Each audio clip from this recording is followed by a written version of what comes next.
السلام علیکم، امید ہے آپ بھائی سب خیریت سے ہوں گے۔ اللہ کی کرم نوازی ہے، ہم بھی ٹھیک ٹھاک ہیں۔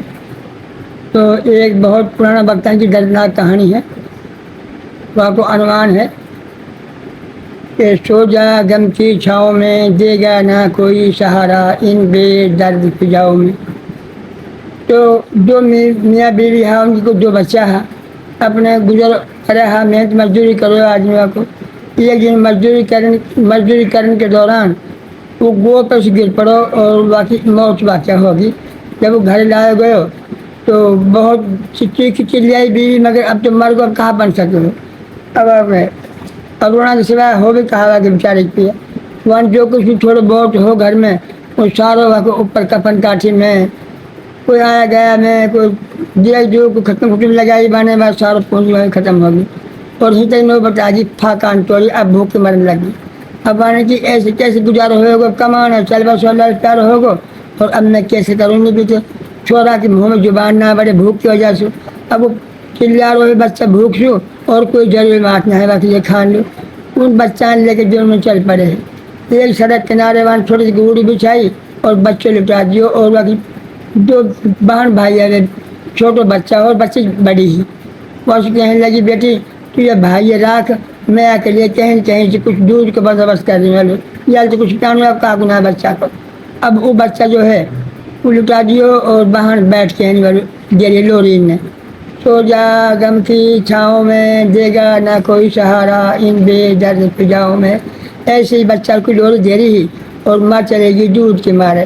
وہ کہا دیکھے کہ ایک کوٹھی کے ساتھ ہی ایک آدمی بڑا سا میں ڈول سامنے والے دودھ ڈال رہو، کتا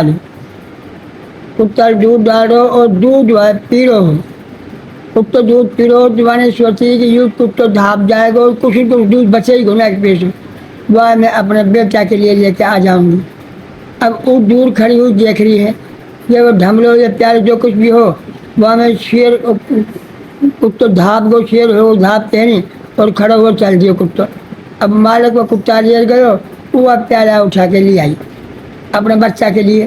اب بچہ کے لیے آئی، کچھ تیز قدم اٹھا کے میرے بچہ بہت بھوکا ہوئے گا، اچانک پیچھے سے بس آئی، کار آئی اور ٹکر مار دیا کرتا۔ وہ ٹکر کچھ ایسی لگی کہ ہونے والی موت واقع ہوگی۔ اب وہ لاوارس کر کے دفنا دی۔ اب وہ جو ہاں دونوں بہن بھائی بہت چلیا رہا، اور بچوں مزید اور چلیانے لگو، رونے لگو۔ اب بات بھوک واقعی بڑھتی ہی جا رہی۔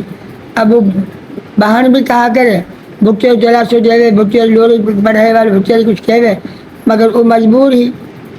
اب وہ بچوں جو مجبور ہو بھوک کی وجہ سے، اب وہ کہنے لگی بچی کہ میں پتہ کروں ماں کافی دیر ہوگی اب بھی نہ آئی، چھوڑا بھوک کے مارے روئی جا رہا ہے۔ وہ چل پڑے لڑکی بھی اپنی ماں کی تلاش میں۔ جب تھوڑی گھنی دور جاوے ہے، وہ اپنی ماں کہیں نظر نہ آوے، اور مزید اور آگے بڑھے ہیں، بچہ پیچھے سے زور کی رونے لگ جاوے۔ جب رونا کی وجہ سے ایک کار والا آئے اور بچوں دیکھو بھائی جا رہے پڑو جنگل میں، یا کوئی کتوں بلو گائے کوئی چیز یا کھا جائے گی یا اٹھا جائے گی، تو کیوں نہ ہم یا اٹھا دیں گا۔ وہ کار والا گاڑی بچہ اٹھا کے لے گا۔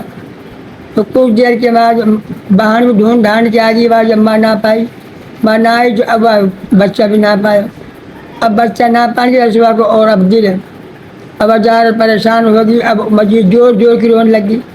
اب دہاڑے گڑ چلے کہ میرے بھائی کتوں لے گو، میرے بھائی کہاں لے گو، کہاں ہو گو۔ روتے بعد 10-11 بج گئے رات کے۔ ایک ٹرک آئے، ٹرک آتے ہیں، ٹرک روکتے ہیں، پوچھنے لگے بیٹی کہاں بات ہے، بانی کی بات ایسے ہے، میری بھائی بھوکو، میری ماں گئی دودھ لے لو، اللہ بیٹے جانے لگا کہاں ہوگو کہاں نہ ہوگو، وہ آئی ہی نہ ہے۔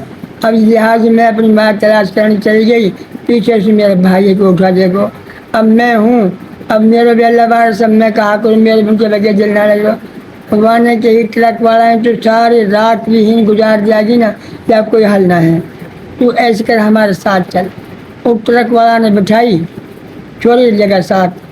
اب وہ بچوں ہون پڑ رہے کار والا نے گھرے، اور چھوڑے ٹرک والا کے گھرے بانڈا مانجے کام ساتھ کرے، ان کے گھرے رہے سہے کھائے پیے۔ اب کہا کرے یہی کچھ باقی ہو۔ اب وہ جو بچہ ہو وہ کار والا نے اپنا بچہ کے ساتھ ملا لیا، اور وہ بچہ کو دل لگ گو، اور وہ اکٹھا اسکول جان لگ گا۔ اللہ کو ایسے کرنا ہو وہ جلدی میٹرک اچھا نمبر کر لی وہ مزید پڑھایا بی ایس سی کر لی بی ایس سی کر کے وہ ڈاکٹر میں تعینات ہوگا اسپتال میں اب ڈاکٹر پڑھ کرے بول تو اب اللہ خیر ہوا تو کہیں ماں باپ کیا جائیں گا ایک دن کے بہان ہی ہوا کہ کوئی ٹرک چلا لیا کہ کوئی ایکسیڈنٹ ہوئی ہو یا کوئی وقوع ہوئی ہو تو ہوں ہوا ہے مجروح بھی لے کے آیا ہوں تو ڈاکٹر سے رجوع کری ڈاکٹر نے کوئی علاج معالجہ کرو کوئی پٹی شٹ لگائی جو کچھ بھی کرنا ہوا نے کرو کرنا کے بعد وہ ڈاکٹر چھوڑی وہ باہر بچ بان چل رہی ہسپتال میں اور گنگنا رہی وہ کر رہی سو جا غم کی چھاؤں میں دے گا نہ کوئی سہارا ان بے درد فضاؤں میں سو جا غم کی چھاؤں میں جب ڈاکٹر نے یوں گنگناہٹ اپنے کان میں سنی تو وہ نے سہم گو کہ ای آواز کبھی میرے بچپن نہیں میں کیوں نہیں پوچھو آج کہنے لگو باجی دوبارہ کہیے مجھے گنگناہٹ کبھی بچپن میں میرے کان میں آئی پہلے تو آنو جھڑکو جھڑکنے کے بعد اگر ذہن میں کام کرو ہو سکے تو وہاں کہی میں چلو جب سناؤں گی پہلے مجھے تو اپنا بازو دکھا تو وہاں کا بازو میں ایک نشان ہو تل کو جب دیکھو تو وہاں نے تل کے نشان دیکھ لیے اب وہاں نے پہچان کی تو بھائی ہے میرے اور بچپن میں ہم بھولا ہے ایک دوسرا سے نہ ہماری ماں ہے اور نہ ہمارا باپ ہے باپ بہت ہوگو اور لہٰذا ہم بہن بھائی ہیں بس جب دو آدمی آنکھوں سے آندھو کر دیے جب پہچان بھی نہ کرے ورنہ بہانی نہ پہچانی ورنہ کہ تو کون ہے میں کون ہوں اور میں تو رئیس ہوں مجھ پر تو خیر ہے تو بھوکا گھر میں ہے اب وانا تو بہرحال باقو بیچارے لوگ گھر نہ پاؤ اب پر جیسے ہی بہن اپنا گزارو کرو وانے بھی اپنی زندگی گزاری وانے بھی اپنی گزاری